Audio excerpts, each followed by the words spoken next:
ये हैं योगेंद्र उपाध्याय, उत्तर प्रदेश सरकार में उच्च शिक्षा मंत्री हैं। इनके अंदर शिक्षा और योग्यता नाम की कोई चीज नहीं है। अगर होती तो इस तरीके से बयान नहीं देते।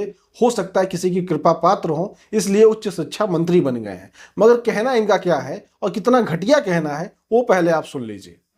अगर पहले 100 पेपर लीक होते थे उदाहरण के तौर पे, आज 10 हो रहे हैं, तो 90 की कमी आई है और आगे भी कमी आएगी।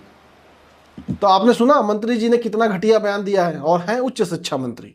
ये कह रहे हैं कि पहले 90 पेपर लीक होते थे, अब केवल 10 हो रहे हैं। मंत्री जी को यही नहीं पता कि इनकी सरकार में 12 से ज्यादा पेपर लीक हो गए, और 90 पेपर कब लीक हुए उसका कोई डाटा नहीं है मंत्री जी के पास। पता नहीं किसने इनको उच्च शिक्षा मंत्री बना दिया और क्या देखकर बनाया। जरूर ये किसी के कृपा पात्र होंगे तभी उच्च शिक्षा मंत्री बन गए, नहीं तो ऐसे लोग जिनको कुछ पता नहीं है विभाग के बारे में और जनता के बारे में, वो उच्च शिक्षा मंत्री बने घूम रहे हैं। इन्हीं के संकल्प पत्र में लिखा है 2017 में कि हम अंतर्राष्ट्रीय स्तर के विश्वविद्यालय बनाएंगे।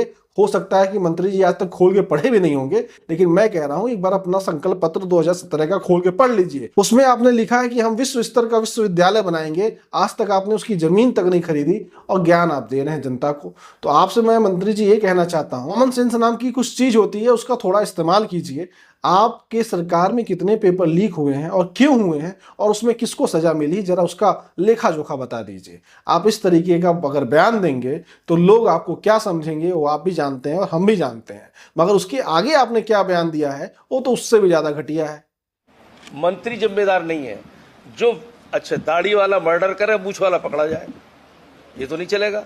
तो आपने देख लिया मंत्री जी ने कैसे तुरंत पेपर लीक को हिंदू मुस्लिम कर दिया। मंत्री जी किस चीज के विशेषज्ञ हैं और किस चीज में इनकी योग्यता है और क्यों ये उच्च शिक्षा मंत्री बने हैं, ये भी आप समझ सकते हैं। तो ऐसे लोग अगर उच्च शिक्षा मंत्री रहेंगे तो क्या हाल रहेगा प्रदेश का, देश का और शिक्षा व्यवस्था का, वो भी आप जानिए। नमस्कार।